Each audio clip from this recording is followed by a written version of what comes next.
So my task is to talk about preoperative optimization and readiness for surgery in IBD patients. I have no disclosures, or as we always like to say, I hope to have some next year. So as we know, surgery is a fact of life for our IBD patients. More than half of our Crohn's disease patients are going to need an intestinal operation, and perhaps in the range of 30% of our ulcerative colitis patients. And I think if there's one take-home message in this readiness for surgery, is that as surgeons, we have to do a lot of stuff before the operation. And our relationship with our GI colleagues is critical, and I would say the take-home message is we really like to be called early, and we really like to be called when the patients don't need surgery. Our nightmare scenario is when we show up and the patient is under the impression that they're having surgery tomorrow, and we have to get all this teaching and all this preparation in short order. So we can divide this readiness into physiologic, anatomic, psychological, and what I'll call care coordination. So let's start with physiologic. That generally, with respect to nutrition, there is a few different things that go on.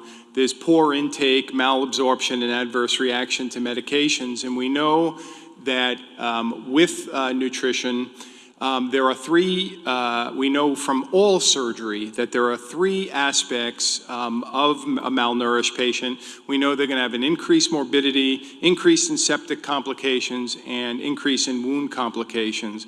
And these are in terms of what is malnourished, because I'm going to speak in a minute about selectivity of nutritional support.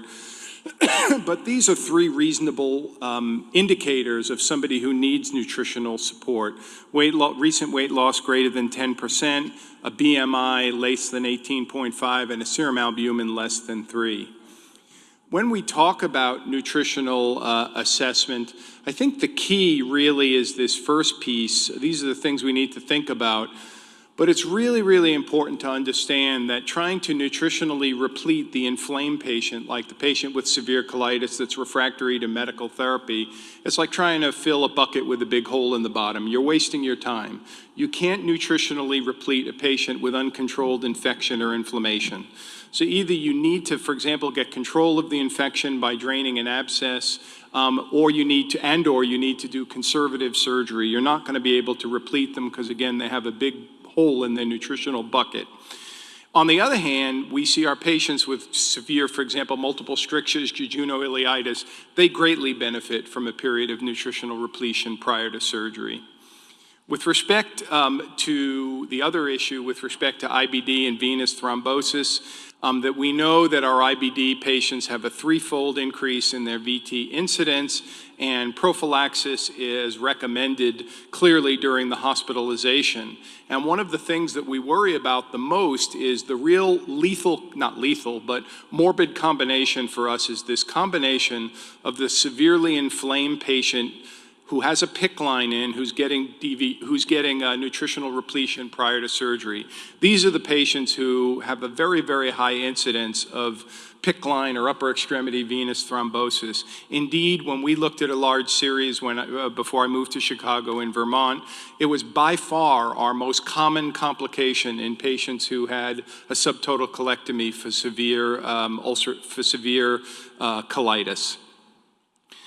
With respect to the anatomic aspects, there are really three issues here. We need a roadmap. It's so important that our stoma patients get a chance to see the patients, and our roadmap enables us to figure out whether we're going to do laparoscopic, hand-assisted, or an open technique. And as I like to say, John Wooden, the UCLA basketball coach, failing to prepare is preparing to fail. So what I mean by that is that, again, there is nothing worse for us than walking in with that. We love to meet, for example, this patient with severe ulcerative colitis when, for example, at the time that they're being escalated up to a biologic or cyclosporin, whatever, where surgery comes onto the table. Because we want a chance to get to know them. We want our ostomy nurses to see them. We want to tell them what surgery looks like, how many planned stages there would be, what would be the potential complications. And as I always say, it's communication, taking care of the IBD patient is a team sport. So we really need, it's very important that there's clear communication between the surgeon and the gastroenterologist, so we provide the same message and that we're all on the same page. Nothing frustrates a frightened IBD patient more than hearing one thing from the surgeon, a different thing from the gastroenterologist, and that's all about communication. Similarly, in our Crohn's disease patients, in terms of preparing them, I like to think that the time of that ileocolectomy, for example, that is the ultimate teachable moment that I think we often lose. And at our institution at the University of Chicago, all our IBD surgical patients are followed by the IBD service or their nurse practitioner. Because, you know, when you've had operation, it's not theoretical that, for example, that non-compliance with medication could lead to an operation. It just did. Similarly, it's not theoretical that cigarette smoking can put you in a bad situation with the need for surgery. It just did. It's a good time to address smoking cessation. And also this seamless pattern that we've just operated on you, we've gotten the bad bowel out. How are we going to make it so that we don't have to do this again? So that in other words, as you know, the overwhelming majority, for example, of our Crohn's disease patients, they've had disease for years before it was diagnosed and the disease gets a big head start.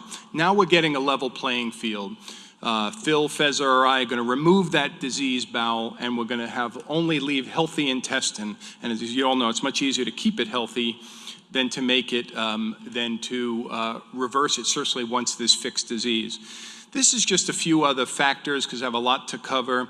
That one of the things we think about in our severe colitic patients is going back 30, 40 years to A.B. Price, 1975, that we know that the severe colitics, when they get their colectomy, these are the ones where there's likely to be a change in diagnosis. In other words, that perhaps in the range of 25% of patients who are diagnosed with ulcerative colitis, indeterminate colitis, or Crohn's colitis, when we get the final histopathologic examination, they're going to end up with a change in diagnosis. And we need to prepare our patients for that in the sense that, you know, we may say, well, we believe you have ulcerative colitis, that you're going to, the idea is we're going to do a subtotal colectomy, then we're going to do a J-pouch down the line. It doesn't always work out that way.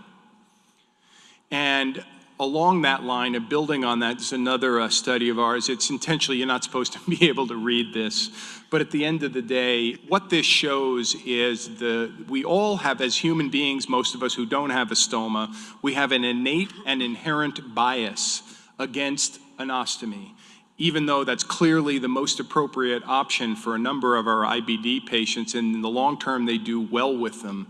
And when you look at the data, although all of us do a lot of, Dr. Strong, Dr. Phil, Feza, we all do a lot of ileal pouches, at the end of the day, it is very clear to all of us that removing the colitic colon is what is responsible for the improvement in the quality of life of our patients.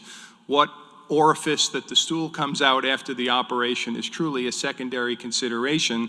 So what this is to show, a study we did looking at every imaginable disease-specific and overall quality of life tool, that quality of life is really very, very hard to show that a J-pouch affords a superior quality of life. It does, but in relatively specific areas relative to an ileostomy. So an ileostomy shouldn't be dismissed out of hand. In terms of preparing the patient for surgery, this is another thing that we always have to think about, that as you know, certainly at least as well as we do, if not better, that colitis-associated malignancies can be really sneaky because they grow in the wall and often the mucosa. Take a look, imagine colonoscoping this patient. How would you see the cancer in that mucosa? And often I like to say we feel them endoscopically better than we see them. And so we need to be prepared, especially this is the kind of patient who's had stable disease for many, many, many years, and all of a sudden, 20 years down the line is in trouble. This is the patient you have to think about at cancer.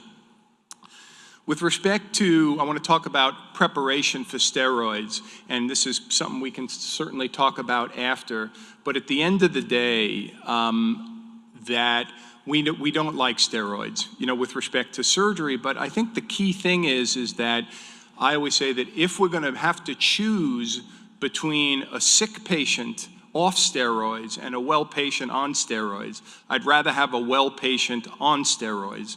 But having said that, the goal of the steroid management prior to surgery, it's different. When we were before surgery, we were trying to use the steroids to make the patient better. So the goal of the steroids is to make them well, whereas when we're preparing them for surgery, the goal is to prevent them from having a severe flare-up that requires hospitalization. So the rule of thumb is that we want them on the lowest dose that they can be on, but still without being toxic or ill. And there have been a number of studies looking at this. The bottom line is that the complication rate is markedly increased in surgery in patients who are on steroids, and thresholds anywhere from 20 to 40 milligrams have been suggested by the data. With respect to the immunomodulators, 6-MP, azathioprine, that most of the surgical data would suggest that it does, despite the marrow suppression and associated leukopenia, there's not really an increase in infectious complications. The modern world we live in is the biologic world. This is our data of ours from a paper at University of Chicago, basically showing that for the last 5 or 10 years, that biologics is the patients we're operating on, they're on biologics. And what's interesting about this is this data is profoundly confused and confusing. I think if you were to look at the case series and the retrospective data, although I suspect we would have some controversy about this, I think the preponderance of clinical data, all poor quality, all profoundly biased by confounding, would indicate that the risk factor is not increased in patients with Crohn's disease who are on biologics, whereas it is for ulcerative colitis. And for example, Dr. Remzi's group, basically has shown, was one of the first groups to show an increased risk of complications in our J-pouch patients on biologics, and suggesting that that risk can be mitigated by preliminary subtotal colectomy. We know that TNF-alpha antagonists, they have an obvious biologic immunomodulatory effect.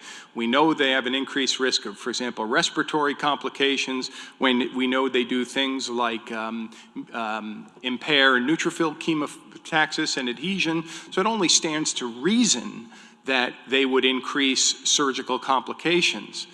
But having said, and indeed, this is a large meta-analysis, which was quite interesting to me last year, from just about a year ago in the IBD journal. And look at these relative odds, relative risks for ulcerative colitis patients. It suggested that the risk of complications in patients who are on infliximab, the relative risk, or the odds ratio, was 4 after pelvic pouch surgery on patients on biologics, even twice as high, even patients who had an ileostomy closure. And the relative risk, this was really staggering, was 9.6 in patients who'd had 3 or more biologic infusions prior to their operation. Now, back to the point I made before, this is profoundly impacted by confounding that, right? Biologics, you don't randomly, there's a difference between the patient who's on a 5-ASA medicine and biologics. There's a lot of selection, but one of this is the forest plot associated with it. But I think probably the person who has this right in terms of how we need to think about this is Phil and the Cedars-Sinai group.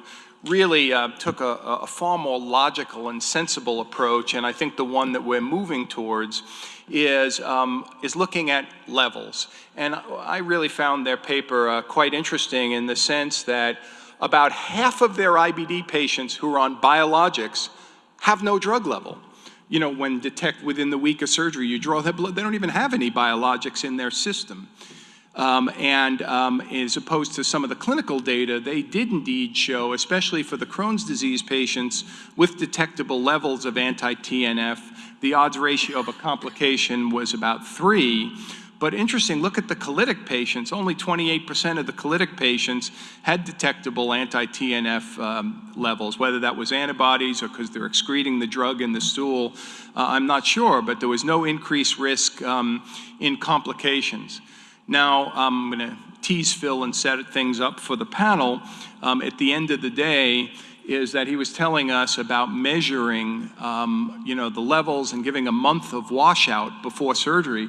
But Phil, what are you washing out if none of the patients have TNF in their system? So I think we have a lot to learn about this issue. Data, and my last minute or two, I wanted to talk about some data of things we've been interested at the University of Chicago, that one of the interests we have with the leadership of John Alverdi is the issue of biologics being associated with that with collagenolithic bacteria being associated with anastomotic leak after surgery. So that, in other words, that as opposed to the mechanical factors, a lot of work from the lab suggests that patients who leak are those who harbor an altered microbiome with bacteria, certain strains of Pseudomonas ceratium enterococcus, that have higher or associated with high levels of collagenase and that impair MMP9. So literally, the bacteria eat right through the anastomosis. And interestingly, with that line, when we looked at this, that when we looked at our pouch patients, this was risk factors for pouch failure, this was multivariate, is of course the patients with Crohn's disease, leaks, and abscesses are the ones who fail. But we found that if you ever had, even 2 years ago, an episode of C. difficile colitis, you were 3 times as likely to fail in the long term with your pouch. Again, tantalizingly suggesting that, again, there might be something about patients with an altered microbiome that leads to pouch failure. And one of the things that we wonder about is, one of the things we're studying is the impact of biologics, both the anti-integrins as well as the anti-TNF medications, on the microbiome. And how that alters the microbiome, and we wonder if the altered microbiome might be what's contributing to the increased complications. In any case, the conclusions, I think that we need to replete our patients enterally or parenterally, whatever you need to, with obstruction, that conservative surgery should be done for patients with infectious or inflammatory disease. No sense in trying to replete or fill that bucket with a big hole in the bottom. Only drain the abscesses. If it's going to change management, we have way too many patients with cocktail straws sticking out of their side for no apparent reason. We need to be careful about our patients with PICC lines who have, and be very liberal with our DVT prophylaxis. And again, that I'm very skeptical. I don't think we know it very much at all and have no rational basis for the timing of surgery in the setting of biologics. And again, that final message, we love to meet patients when they don't need surgery. IBD, management of the IBD patient is a team sport. We need a unified message, clear expectations, defined endpoints, and we should know the next step. Thank you kindly for your attention.